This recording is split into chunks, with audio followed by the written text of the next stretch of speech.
Welcome to the 36th episode of the Hail Married podcast. I'm A. Toves, and I'm joined by my husband, the Toves. We're back to give our hot takes on the overtime win over Army and throw some Hail Mary shots down the field for our listeners to love or hate. Let's get started. Another week, another thrilling overtime game. This time, UTSA walked away with victory, beating Army 41-38. The game did not start out the way the runners wanted. Penalties hampered the offense. Frank seemed out of rhythm on his long passes, and Sackett missed a 48-yard field goal. On Army's second drive, a 77-yard pass caught the defense off guard and put Army on the board first. Finally, in the second quarter, the offense came to life with Army and UTSA trading touchdowns and UTSA capitalizing on a muffed punt by Army that Caleb Cantrell recovered at the 1-yard line. Army hung on to a 21-14 lead at halftime. In the second half, Army scored on the first possession to build a 14-point lead, but the Roadrunners battled back with 21 unanswered points to go up 35-28 in the fourth quarter.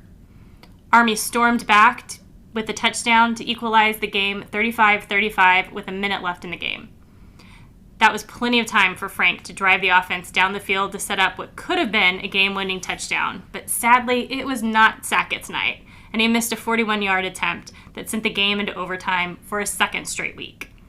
This time, the Roadrunners prevailed, holding Army to a field goal and giving the offense the opportunity to win a game on a 7-yard pass to J.T. Clark. It wasn't pretty. It wasn't the game we expected from either team, but ultimately, it was the win the Roadrunners needed. What were your thoughts on the game? You know, I think we often underestimate the Army talent. Going into this game, I think overall, both of us were I think we were calm during it just because of the fact that we both felt like it was going to be a loss. I'll go over some stats here from 2019 and 2020, which I know are, not this current team, but it kind of gives you an idea of where we were at that time and where UTSA has gone to. But this is why we play the games. I mean, you've got an Army team that surely isn't as athletic as UTSA. Yet they kept burning UTSA. Why? Because of the scheme, because of the way that they execute plays. And, that's a level that I think that UTSA is kind of getting to now, and I think that's what gets us all excited, right? I mean, we could be doing the same thing here with, UTSA going to UT this weekend and saying, well, we're not as athletic. But we get hope because of the fact that when we execute, we look pretty damn good. Mm-hmm. So, it gives us hope against UT. And, I think that's the biggest thing when we're looking at this is I thought Army really played a weird game. Right. But it was also kind of based on the fact that UTSA was really sloppy. They just seemed to finally persevere and kind of manage the game at the end. You could say that they were the better team overall, but, man, did you really feel that way for a while? I mean, that first half was exactly what we feared it would be kind of going into the game with that Houston hangover. All week, Traylor was talking about Houston more than he was talking about Army. He seemed really down on himself. The team seemed to kind of have a better sort of, look going into the Army game in terms of their outlook. But Traylor, you just had to wonder if he was kind of holding the team back a little bit. And then the excuses about the travel came out, and so it just kind of seemed like, okay, this is why we have a slow start. Maybe it's all hangover, maybe it's a little bit of travel, but, they just started out kind of the way you were afraid they were going to start out, which was slow, sloppier even more than I thought they would be. And I didn't really expect Frank to be off, the way he was, because he's really been very precise in his passes, but, yeah, we certainly didn't feel like the better team in the first half. 10 penalties, 70 yards, already tells you that there's a problem, right? And 7 out of the 10 were in the first half. So there's 10 penalties. But we'll give them this. Even with that sloppy play, which, essentially a lot of it was scheme-driven on defense, where, the defense kind of gave up some big plays because of the scheme, the way the Army runs it. Again, a gimmicky offense that nobody sees from week to week. But no turnovers for UTSA.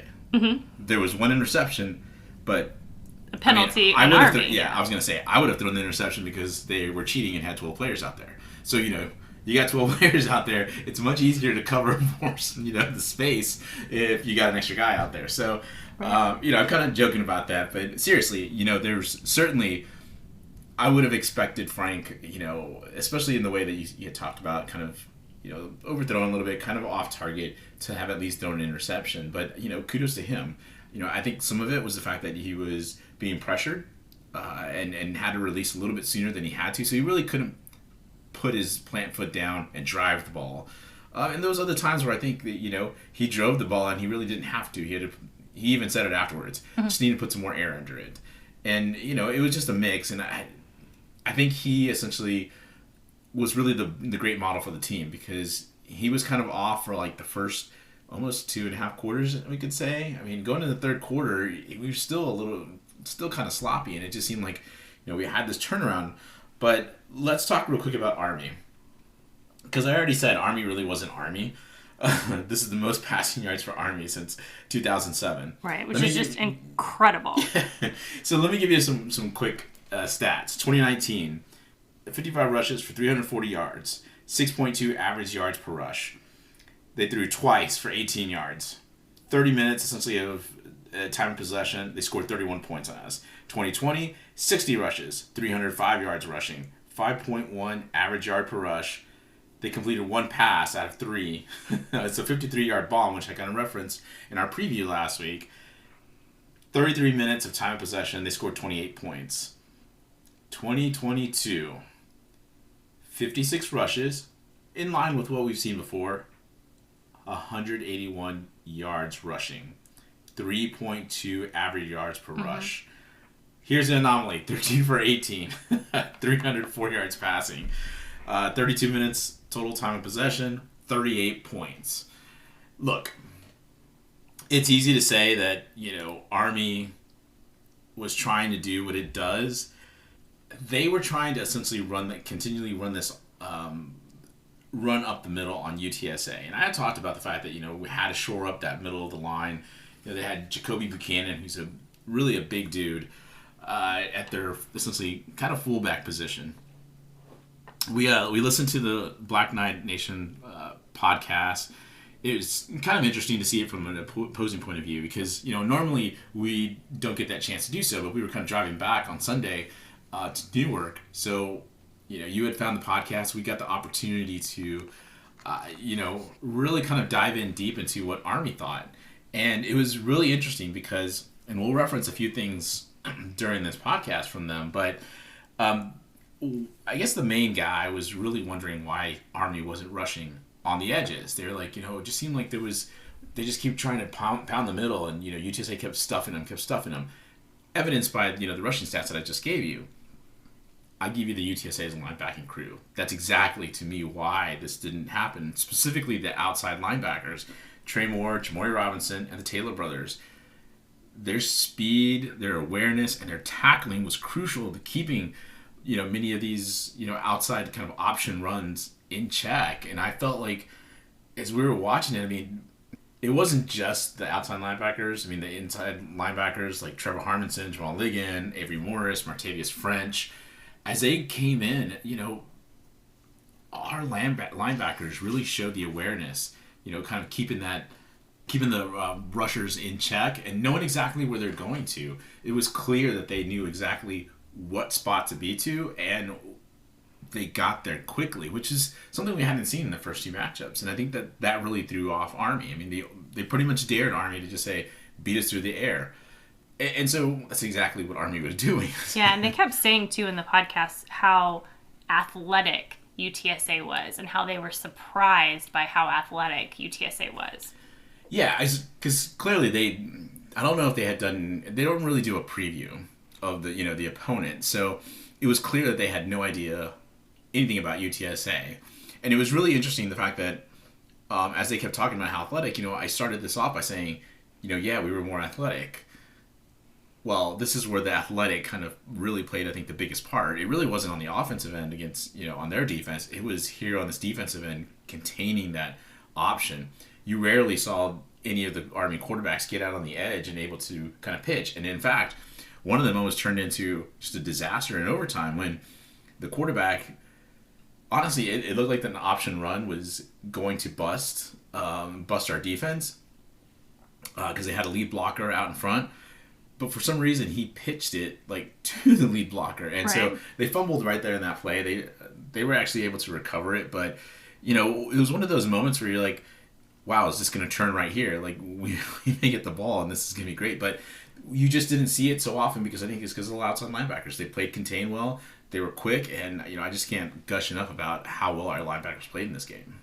Yeah, and I think we saw some uncharacteristic mistakes from Army in this game that we didn't see when they played Coastal Carolina, and we certainly didn't see the last 2 times we played them. Yeah, and I think I think it goes through for both teams. You're in your second game. College doesn't get a preseason, right? Like it's like Traylor was saying, you get tired of hitting each other, that you finally get a chance to hit someone else, and then you kind of lose awareness of, oh, I'm being too aggressive, or oh, I need to be smarter when I approach the runner like this, blah blah blah. Whatever it is, it really does get interesting just to see how this team kind of looks, and both teams really struggled at times, and it's the second game, but really surprising I think from Army because it was their home opener. I felt like that's. And we talk about how disciplined they are, just because they're in the military. So to see, again, to see 10 penalties on UTSA is surprising because that's more than we typically average. But to see penalties on Army is very surprising because, you talk about how disciplined they are as members of the military. So for them to have 7 penalties for 68 yards is huge. And I mean, I don't have all of their stats in front of me, but it's probably a significant anomaly. Certainly, but I think the story of this game, and I think some others have talked about like Frank's run, about the fourth quarter. But to me, I think it was Cade Ballard's severe leg cramp. He went down. Just real quick, for anybody that watched the game, I'm sure you were frustrated because of the fact that the quarterback goes down for Army, and that's Cade Ballard here that we're talking about, and it felt like it took forever. It felt like a lifetime when we were at the stadium because... Yeah, it seemed like he was laying on the ground for 30 minutes before they carted him off. Yeah, and I'll say this. I think it was a combination of, like, them really milking it. I think, maybe it was Coach Monk in there, having a little gamesmanship.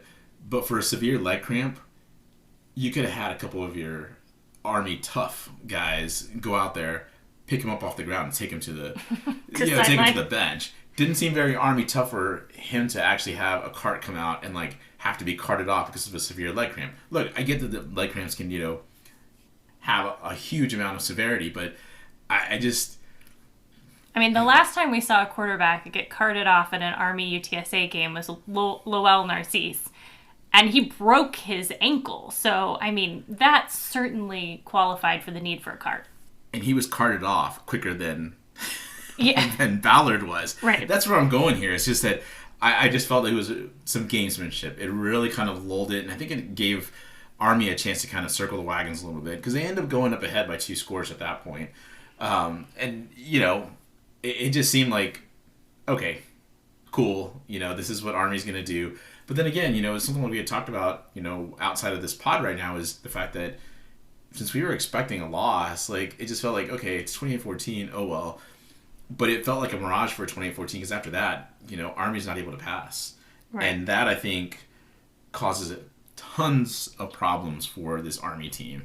And, you know, I think overall, you just look at this, you know, I think that UTSA showed that, you know, their culture, the triangle travels, especially in this kind of tough game up there where, you know, again, you're facing a team with a gimmicky offense and, you know, one that, like you said, is disciplined, and that even though you may think you're so much more athletic than them, I've already given, even in the preview, gave the example of how they played Oklahoma tough in Norman, Oklahoma. So, you know, certainly underestimate Army and you're going to get killed. But I thought this UTSA team showed a lot of resilience in this game. Any other thoughts you had?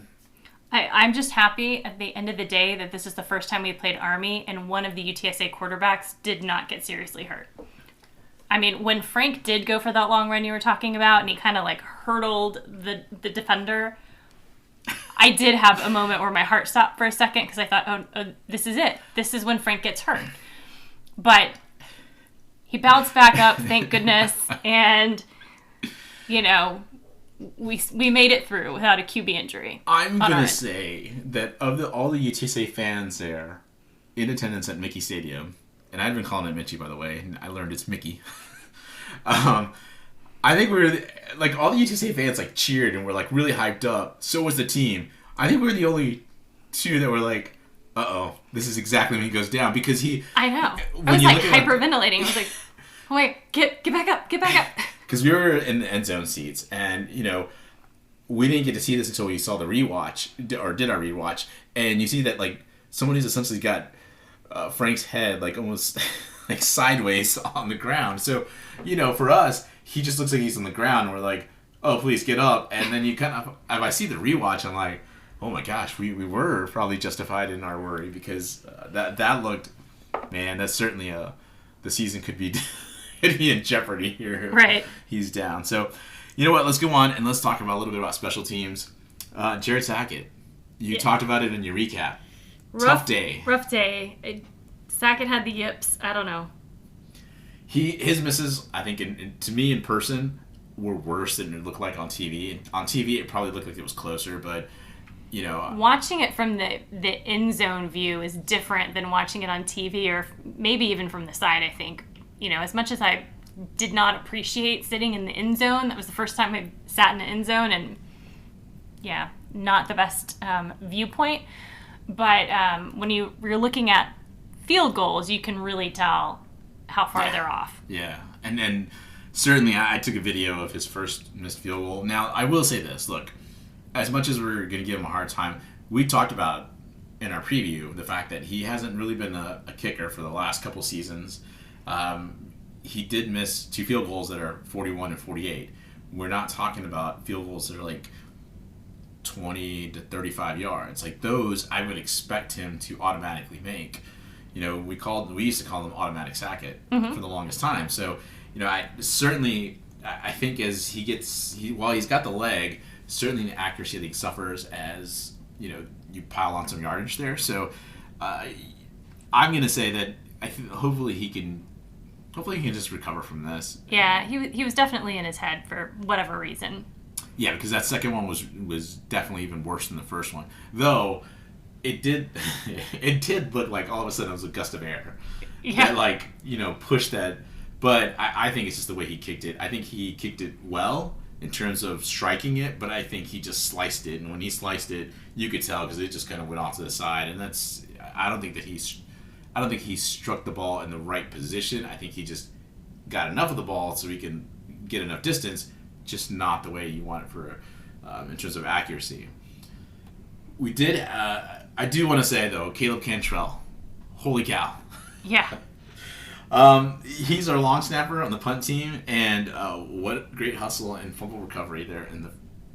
I think it was the second quarter, right, or was it the first quarter? No, second quarter because we haven't scored in the first quarter yet. So, great hustle from him. I mean, it was just a fantastic play. You know, I think they kind of delayed it a little bit because they thought maybe he had kind of fallen into the end zone and maybe he had scored. But my long-maned deep snapper here did a great job. Yeah, absolutely. Watching it in the rewatch, I just see him shooting down the field after his snap. And, like, he did a great job of making sure that ball, that he just got a hold of that ball, to be honest with you. Yeah, absolutely. Other thing I want to say is on that punt, though, Lucas Dean had a great punt on that. I felt like he hung it up well. Now, I will say this, and maybe there is something to the fact that Jared had that field goal pushed a little bit, but it felt like it kind of floated a little weird in that area. That's about where it felt like the field goal attempt later in the game kind of goes off to the side. Mm-hmm. It was bizarre to me that the Army player really seemed to misplay it. Yeah. Like, it felt like he thought that it was going to be going further right from his body, and yet it felt like it all of a sudden just dropped closer to him and it went off his leg. So, I don't know, did you think anything of it? Monken said in post-game that that I guess the kid told him, you know, he got, like, his eyes got, like, lost in the sun or something and he lost sight of it. So, I don't know. It did seem like there was something there, to be honest with you. Would it have affected the field goal kick by Sackett, to win the game? No. I don't think it was that strong of a wind.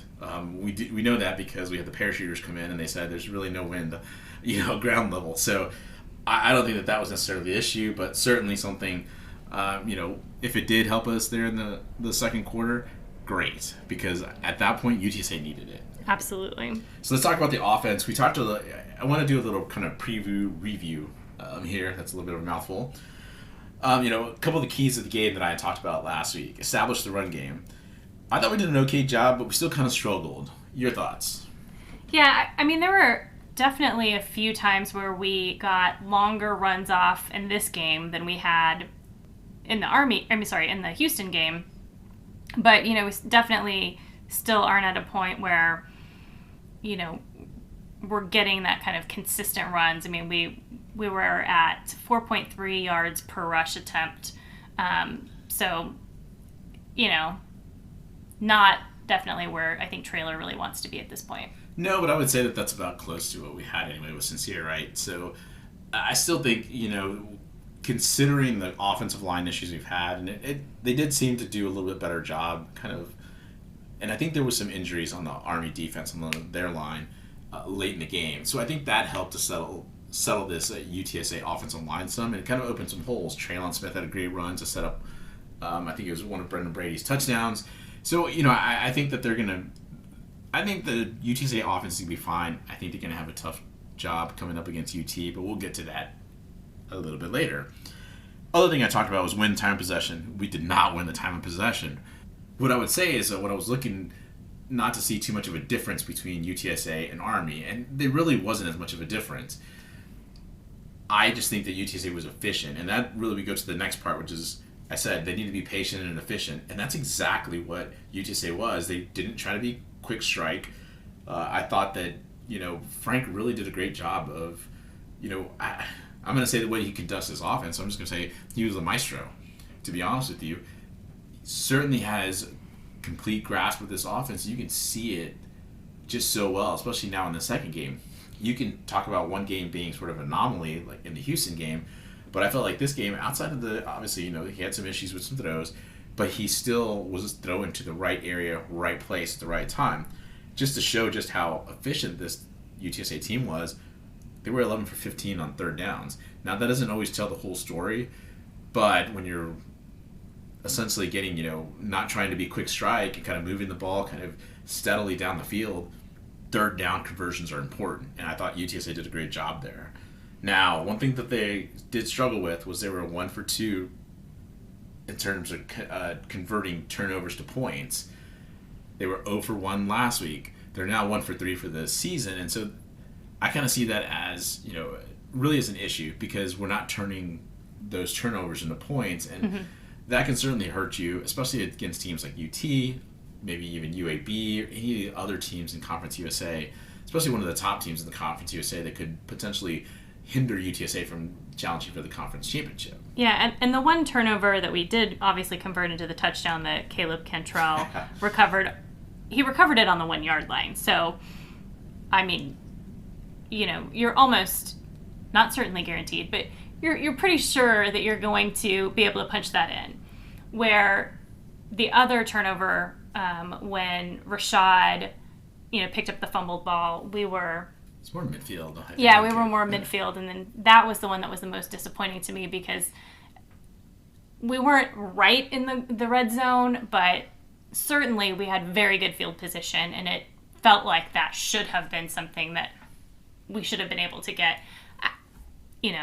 I was going to say at least a field goal, but maybe not this game.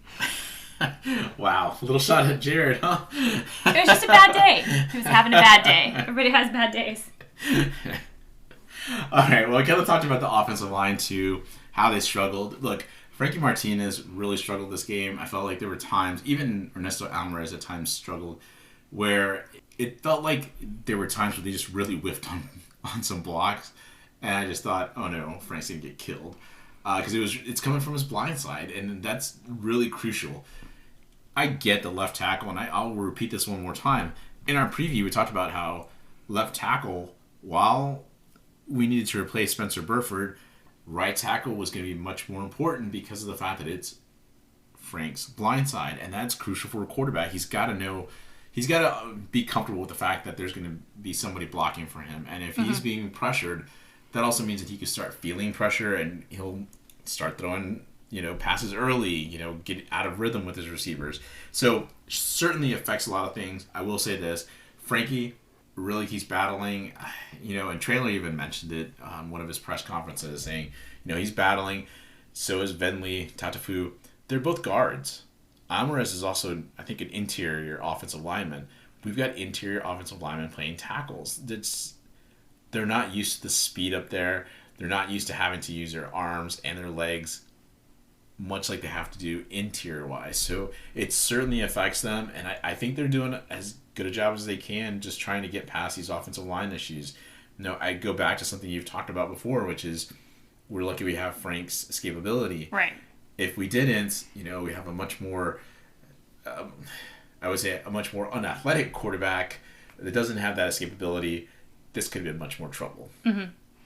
Yeah, and it's been interesting to see kind of, how they're trying to use, the tight ends, the running backs, kind of trying to help them, the O-line as much as possible. But, given who we have playing, I think they're doing a great job. Yeah, I would agree. Now, I will say, here's the last thing that we want to talk about in the offense. Let Frank cook. That last drive, we had I think it was about a minute, maybe a little bit over a minute to go to get the winning field goal, winning touchdown, whatever you want to call it. I thought Traylor got way too conservative there. I thought, let Frank cook. You saw what he did against Houston, which is a much better defense than what you had against against Army. You kept running your wide receivers on slants that were burning that soft coverage from Army. You have nothing to lose, in my opinion, here. You could certainly throw a pick six here, and all of a sudden, this is a different story that we're talking about today.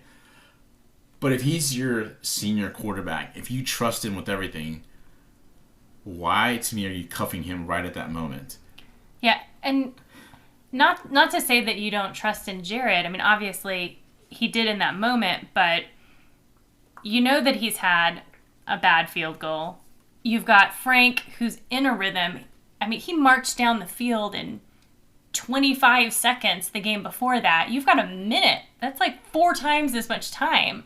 Like, why did we choose to run the ball and be conservative? We're sitting in the stands, and of course, this one over here, Tove, says, sweep the leg. Why are we going for a field goal? Well, here's the other thing. Because he's driving towards the cadets, and I was just like, just take their heart out and show it to them. Like, I wanted Frank to just essentially end the game there. Why try to even go into overtime? I'm done with overtime. I'm done with, I think we've seen enough overtime right. for the rest of the season. I jest there, but honestly, why not let Frank go there? Why not just let him take the offense down, set up the game-winning touchdown? Because he certainly could have done it. And I think it showed in overtime, because there he was again.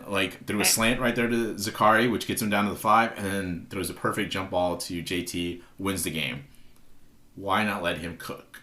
Because at the very end, we wouldn't have had the very exciting doink of the coin on we'll talk about it. We'll talk about it. But anyway, let's go to the defense. We'll do the preview review here.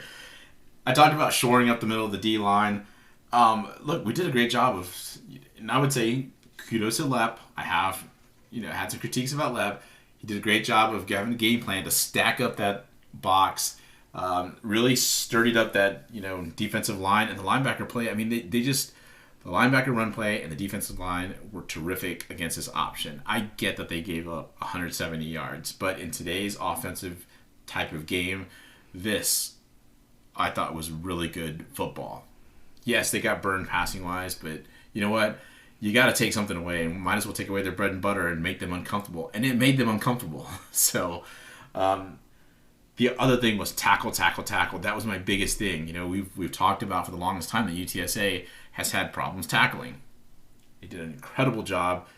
Though you did notice some missed tackles, it was only obvious because they had been tackling so well. Like we've done, I think, a great job of teaching this defense of being able to tackle in open field, and that is crucial, especially if you're this disciplined right now in the beginning of the season. As the season kind of wears on, you know, it's going to be crucial to lean on those skills, especially as, you know, as you start playing some CUSA teams that maybe aren't as good as these Army and Houston teams were. Now, secondary can't get lulled into not covering wide receivers.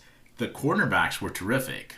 There's a couple of pass interference calls, but you know, that'll happen. I mean, it doesn't matter if it's Army or if it's Houston, if it's UT, doesn't matter. You're going to get some pass interference calls just because of the fact that it's so offensively driven. It's just that in this case, it was really the linebackers and the safeties that got caught.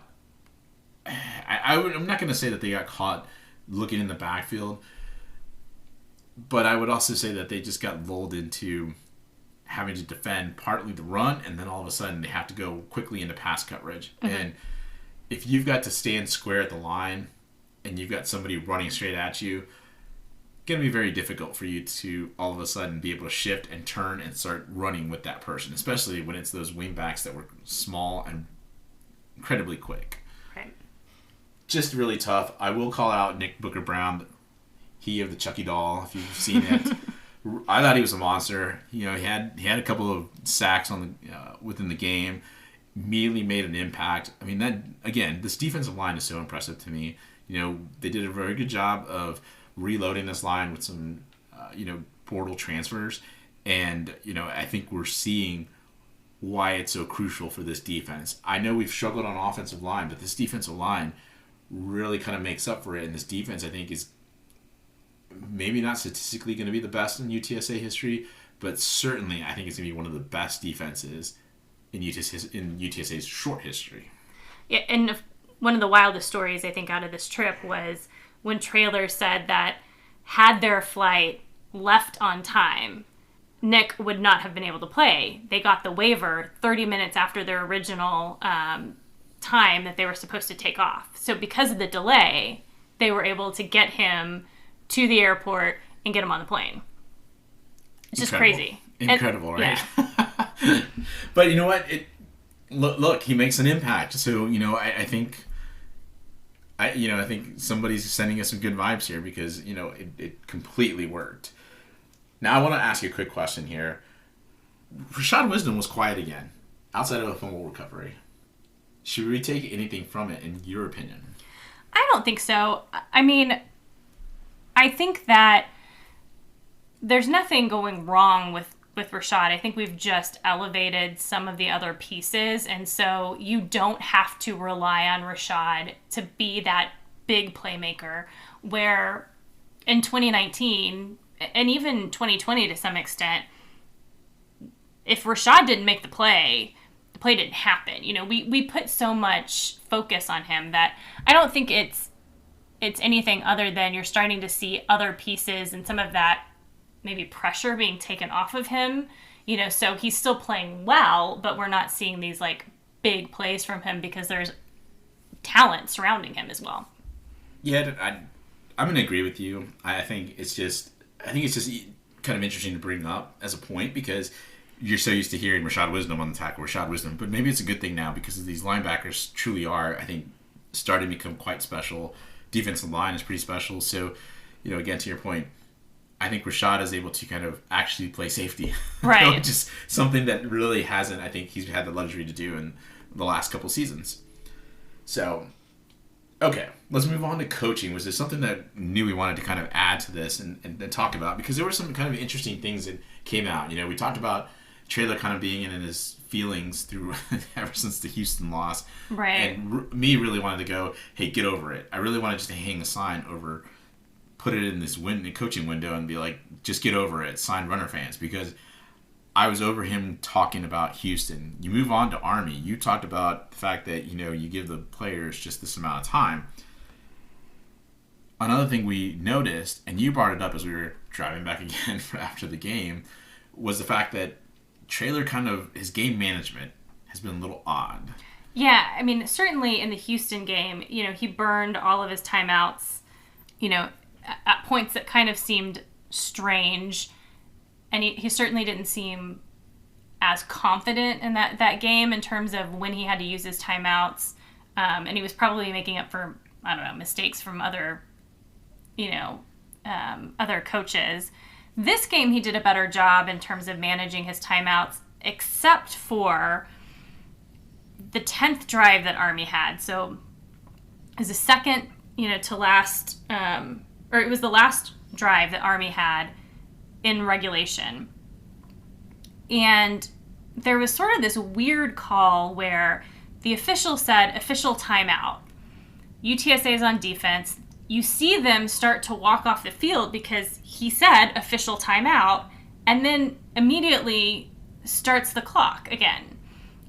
And so why Traylor didn't take a timeout at that point, because he had all of his timeouts, was just bizarre. And then you see our defense just very discombobulated. And that's right when, they throw the ball. Jamal is a little thrown off. He ends up bumping into somebody and, slows him down. And so then he gets burned and the guy scores a touchdown to tie the game. And I was immediately yelling during that from the end zone going, we aren't set. Yeah. And I was signaling timeout because, of course, the refs are going to be like, oh, Toves is signaling a timeout. We might as well give UTSA a timeout. But you're right, because they had to move the chains. They call an official timeout. And instead of letting both teams get set up, our defense was not set up. And I think they even had, we had to get a cornerback out to the receiver on the opposite side, on the Army side of the field. He just got there. I can't remember if it was Fortune or Mayfield. Regardless, to your point, we're not set, so why put us in that position? But the officials have been weird all game. Yeah, and it was nice that on that last drive, we had all 3 timeouts, I think left at that point, but certainly I think if we would have burned a timeout there, we would have gotten set. Maybe Army wouldn't have been able to score that touchdown, and maybe it would have been a different game, because at that point, UTSA is up 35-28. And we seemed like, we had an opportunity to stop them on 4th down. We didn't. But, that's when we had the pass interference. But we could have, I think, maybe held them.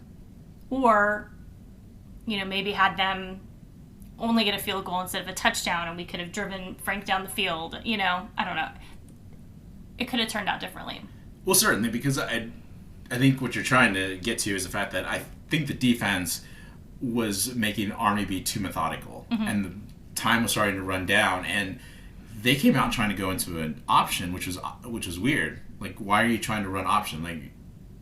UTSA is going to continue to stack the box, and you got to the point where you're thinking, all right, what is Army up to here? Because they're not even trying to march down the field. It gave them so much effort and time to get just past midfield, and it was getting down to about a minute or so, minute and a half or so in the game. So it was like UTSA defense could have made a stop there. Right. Okay, one other thing that we want to talk about in terms of coaching, and I think it kind of spans a couple of different things here, but we get a special teams miscue again, this time in the first half, where we have to burn a timeout because we've only got 10 players on the field. Is Justin Burke the problem? Is it a communication issue? Is he overburdened by the fact that he's special teams coordinator and tight ends coach? I mean, initial thoughts. Yeah, I'm not 100% sure what the issue is, but I lean towards thinking, perhaps having him be a position coach and special teams might just be too much right now. And I say that only because we've seen Jess Lepp struggle with the safeties, plus being the defensive coordinator. So maybe that's just asking too much from those guys. Maybe there's a different, structure that they could look at. I mean, I know we're limited because we can only have so many coaches and, salary restraints, whatever. But there's got to be something different that needs to be done there, because it just seems like Burke needs to focus more on cleaning up whatever the issues are on the special team side. Like, can you bring Kurt Traylor back? Give him, he's the assistant O-line coach, while Matt Maddox is O-line plus, co-offensive coordinator. So can you move Kurt Traylor back to tight ends, and give Burke the time that he needs to focus on special teams? I don't know. That's a fair question, because you just have Kurt Traylor. He's the only one that it's an assistant position coach. So why can't he put on a couple more, put something else on his back as well? I feel like what you brought up is a terrific point here in terms of really questioning this coaching staff, because I don't know. I mean, it just feels like they've kind of tossed Kurt Traylor to the side, and in doing so, I think it's hurting the rest of the coaching staff. At least 2 games in, that's what it feels like. There's just been so many miscues, so many communication issues. You can only blame it, I think, so much on injuries. I don't see that injuries is what is causing this problem. I think what it is just communication issues, and it feels to me like, these coordinators just need some more help. So, Traylor's never going to outright throw anybody on the bus, even though he wants to. He said it after the Houston game. Mm-hmm. He's like, I'd say something, but, coaches' wives are listening, blah, blah. Who cares? Who cares what the coaches' wives are listening to?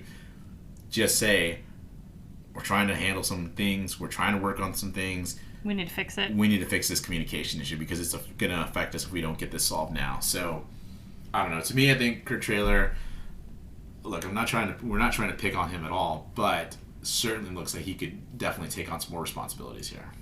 Are you trying to say that maybe he's being retaliated against for following Texas Tech Twitter during the whole is Traylor staying, is Traylor leaving thing? Look, I'm not saying that Scott Frost was, fired this weekend at Nebraska, and that now Traylor is potentially a coaching candidate, so he may have started following Nebraska football. I'm not saying that he did follow it, but I wouldn't be surprised if you look over at Kurt and Kurt's Twitter account, he's following Nebraska. Like, come on. He's gone red all of a sudden. Yeah. But anyway, final thoughts on the game. I think, overall, this, like I said it in the beginning, it wasn't pretty, but this was the win that we needed going into next week. Well put. Normally we say at this point, what did we learn from the game? But given that we were up there in person this time, what did we learn from our trip to New York? Well, we did a little bit of wine tasting that we were looking for, since we stayed in West Point, actually Highland Falls. Found out that Texas wine is much better than New York wine. Yeah. I'm not sure what New York wine was trying to prove, but it felt like they were trying to sweeten some cough syrup and pass it off as fill in the blank. Yeah, I mean, if you talk to people from California, they will tell you how awful Texas wine is, but I can find something drinkable at any winery that we go to. New York, not so much. I can validate that, everyone, because we went to Brotherhood, the America's oldest winery, and we did a wine tasting, and Atos was not having any of them. Now, on Sunday, we did cider tasting. Whole different story. Much better. Much better, yeah. The Hudson Valley can do cider. They just don't do wine. So, in saying that, we were going to some cideries, I guess you can say, and as we're driving back, we're really going through, Waze took us through rural New York. Yeah. And when I talk rural New York, we're talking rural. Yeah, middle of nowhere. I'm having problems getting this out because it's going to be hilarious when I say this, but there was literally, and I should have taken a picture of this, and I'm really hating the fact that I didn't, but it was a self-serve ground beef station that we passed. It literally was a shed on the side of the road with a sign that said self-serve ground beef station. What is that?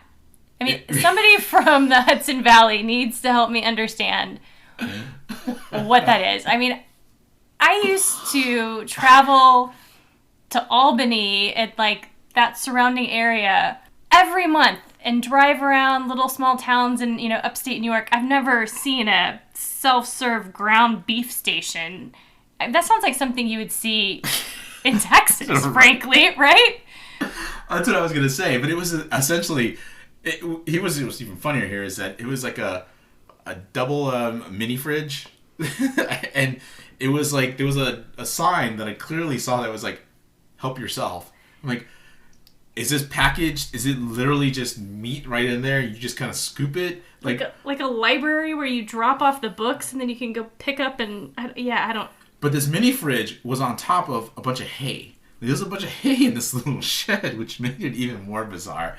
Not to mention the fact that it was raining. I think had we stopped, but not touching any ground beef from some random refrigerator on the side of the road. It's so weird. If we want to know where COVID-22 starts, I think it's going to be this rural ground beef station. Anyway.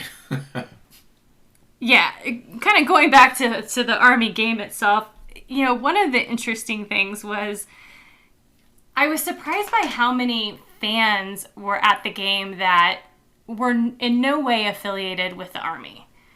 And, you talk about like t-shirt fans of like, UTSA or UT. They were t-shirt Army fans. They didn't know anything about UTSA. I'm not even sure if they really knew a lot about Army itself. Right. And it's odd because, again, if you are truly an Army fan, even if you're not affiliated with the military, you should know that this is the third time that we've played Army in the last 4 years. But they just seemed absolutely, like, oblivious to that. We had people asking us, where does UTSA from? There were radio guys in the like alleyway kind of tailgating area right outside the stadium that were talking about UTSA being a JUCO from Philly or somewhere. It's like, what? It's just very odd. Now, I think if you ask someone who is in the military or affiliated with the Army, they would know where San Antonio, is, and probably have heard UTSA, or at least known that we've played them previously. But that was really kind of interesting. And then just seeing all of the, Beat Navy signs everywhere. It was like, okay, I get this is your big competition, and this is your big rivalry, but you're not playing Navy, you're playing UTSA. Now, during the game, we had some interesting fan interactions. We got heckled by some little kids, again, wearing Army Beat Navy t-shirts. And yeah, they were quite obnoxious. I just kept telling Atos, I was like, look, that kid over there is really feeling himself. And then all of a sudden he started heckling us, him and his two friends. And, I thought it was interesting that, once they came over and started heckling us, felt like the tide turned in the game too. Right. I would have said this in the recap. It wouldn't have made as much sense. But now, I think that's really where it started. And so, we did get that afterwards. We went to Thayer Hotel. We were in the bar area, just having a couple of drinks before we went back to our hotel room. And there were other fans in there, Army fans. One couple was kind of weird in particular because they asked, again, who our son was on the team. Yeah, they just seemed very, I don't know, just very surprised that we would be willing to travel all the way to West Point to watch a football game, just as a fan. Yet, they were also from New Jersey, which is obviously not too far away, but they were from New Jersey, and they traveled, and they didn't have a kid on the team. So I was like, you should essentially be... more understanding of... Especially of us, right. Like, I didn't understand why you went up there for the heck of the game. So I was like, why wouldn't we travel? Because they're willing to drive, an hour to go to the game. They're not willing to fly 3 hours to go to the game. But that's fair, but still, I mean, it's not even, you have no connection to the team. So yeah. So anyway. Apparently I'm looking to adopt someone on the team. Let's go. Last thing we'll say is that it was really interesting, and I'm sure we actually heard it on the rewatch. UTSA fans were loud.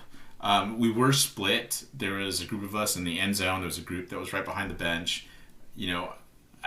Clearly they didn't want us together because we were quite loud. And the podcast we listened to said it was unbelievable to them that UTSA fans were so loud. So Trailer mentioned it in his media roundup as well.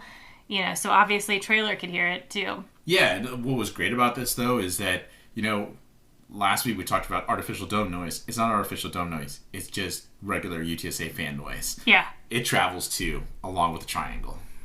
All right, let's move on to the players of the game. All right, well, I've already mentioned them, but I'm going with the whole linebacker crew on defense.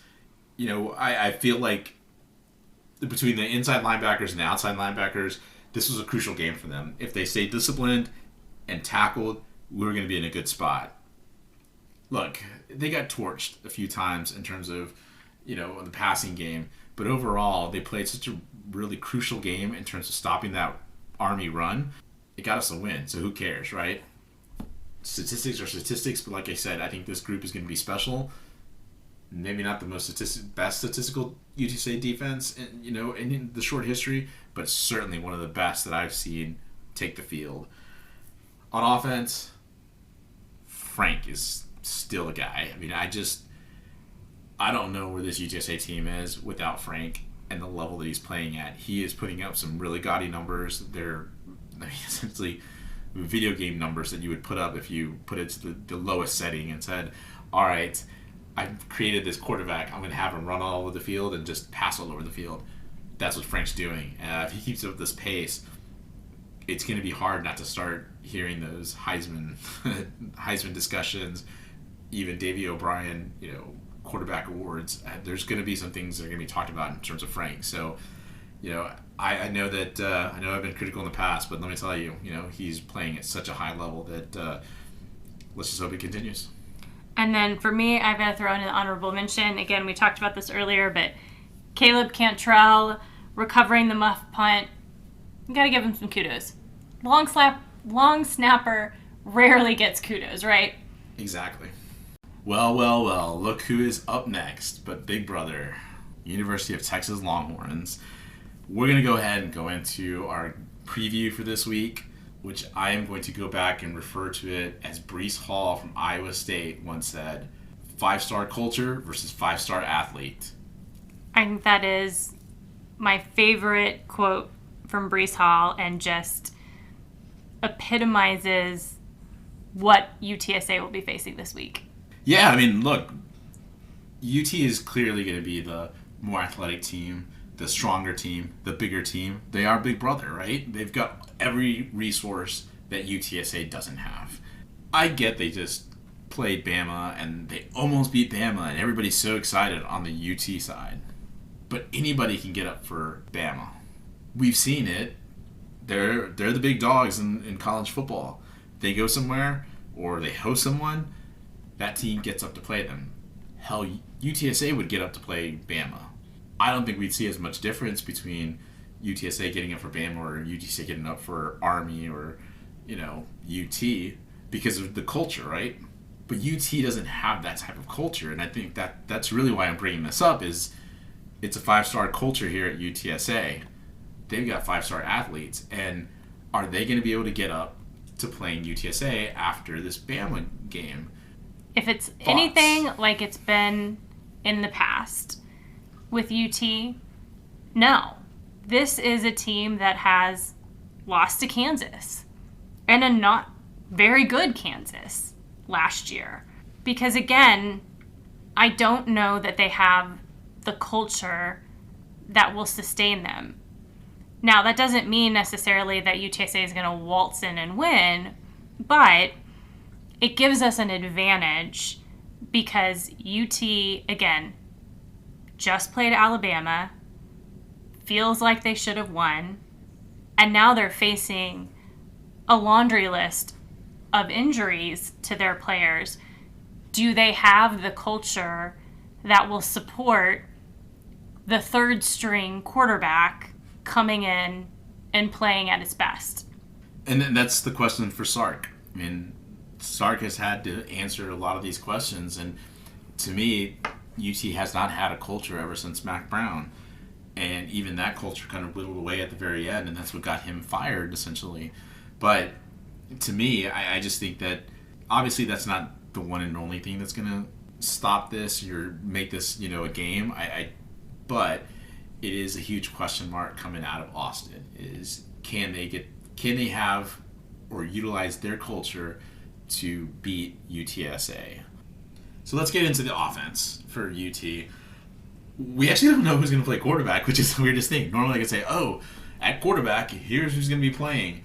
Even before the injuries, Quinn Ewers I thought was okay. I don't really see him as a great leader of a team. I could be wrong. I've been wrong before in a lot of other things, but Hudson Card would be the guy that I think would be up next, but again, he got hobbled. I still think Hudson Card plays, but in case he doesn't, we're talking about Charles Wright or Rashawn Johnson in the Wildcat. They have other, quarterbacks they could potentially use, and I think, Traylor kind of mentioned it too. I think it was on Orange Bloods where he said, I feel for Sark because I was in that my first season at UTSA and went through 4 quarterbacks within the first month of the season. Here he is essentially 2 games in and he's down quite a bit. Certainly, I'm not going to say that the quarterback position isn't important. We know what happens when you don't have a good quarterback, especially at UTSA.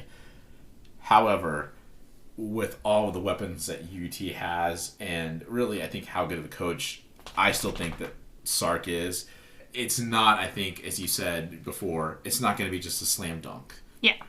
So I think the other, crucial players here, obviously Bijan Robinson, running back, who's also hobbled, but I still think still plays.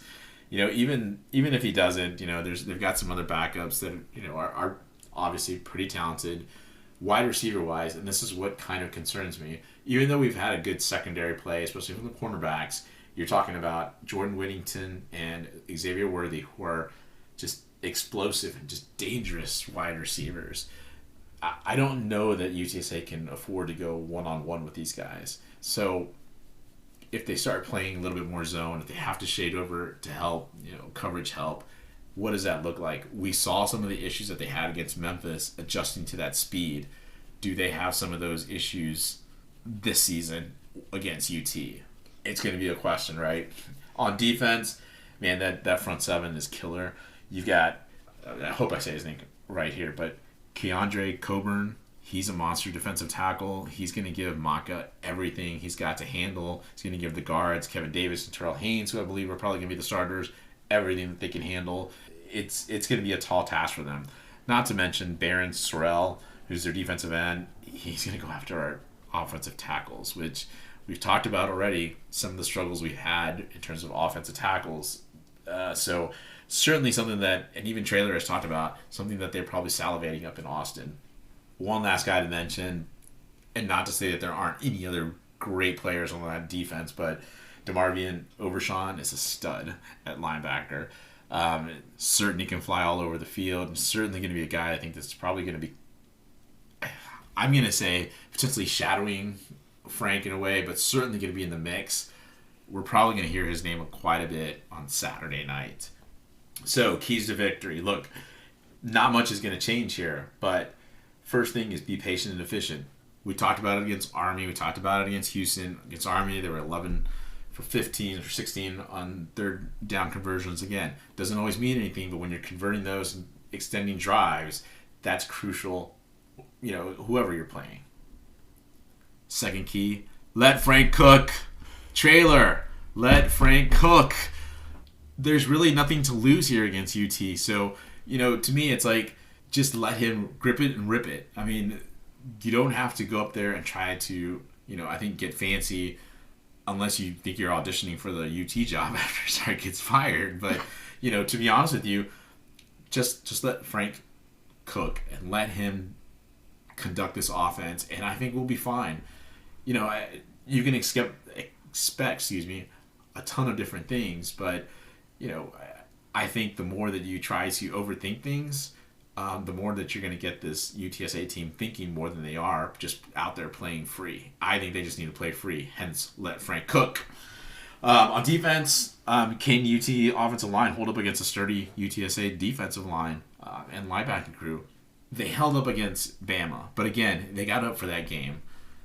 They've had issues on that offensive line, and that's been something that's been kind of, I would say UTSA fans were kind of salivating over, over the summer.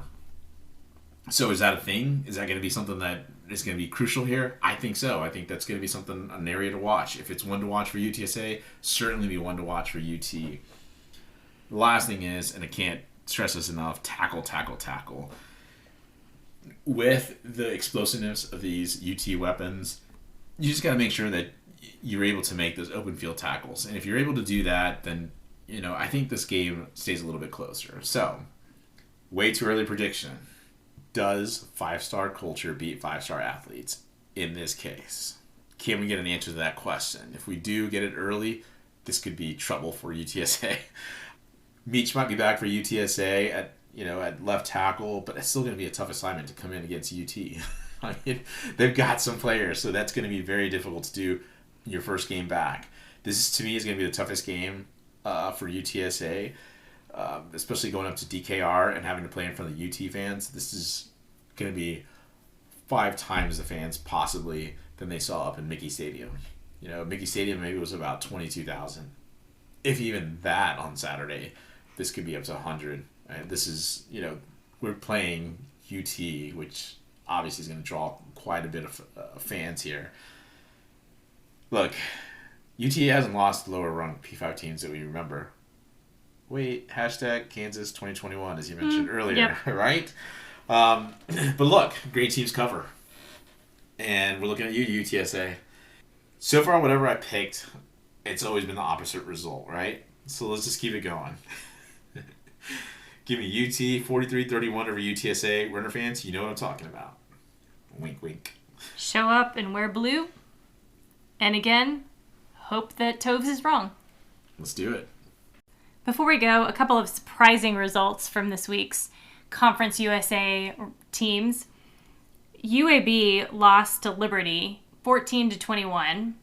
UAB going into the game was a 6-point favorite. Not exactly sure what happened in this game, but apparently there were no passing touchdowns in the game. This was completely a ground game. And just a little surprising to see UAB lose to a team like Liberty. Could be the Bill Clark effect, like the fact that they don't have him on the sidelines. So I think maybe this is where we start seeing that kind of dent in their armor. Yeah. The other big surprise in Conference USA was that FIU lost to Texas State. And not only did they lose, they lost in amazing fashion. Texas State beat them 41-12. It was the largest margin of victory for the Bobcats since 2016 when they beat UIW. So that bodes well for when we play FIU in the future. And then in some Big 12 news, for our nephew who is a graduate of Kansas, shout out to the Jayhawks who are 2-0 for the first time since 2011. And of course, one of my personal favorites, Iowa State, brought home the Cy-Hawk Trophy. They beat Iowa in just a really, really ugly game. Nothing pretty to say about that game, but Iowa State brought home the Cy-Hawk Trophy for the first time since 2014. Matt Campbell's first win. So hopefully things are looking up for that series in the future. And I can't say his name correctly because they pronounce it 18 different ways, but I think I'll say it as Kansas coach Lance Leipold. Again, probably said it wrong. Look, with the Nebraska already job coming up, some of the things he's doing at Kansas, don't be surprised if his name starts really bubbling up for Nebraska because of the fact that, he's not a sexy hire. He's a very good coach. And, I wouldn't be surprised if he takes a look at that Nebraska job. Just like Matt Campbell you brought up for Iowa State. They're already looking at Nebraska. So, again, they don't sound like sexy hires, but when you're just a really good coach, your name's going to be thrown around. Hashtag Jeff Traylor. That wraps it up for us this week, folks. Thanks again for joining us on the Hail Mary podcast. I'm A. Toves. And I'm the Toves. We'll be back next week to recap our game against UT. Birds up.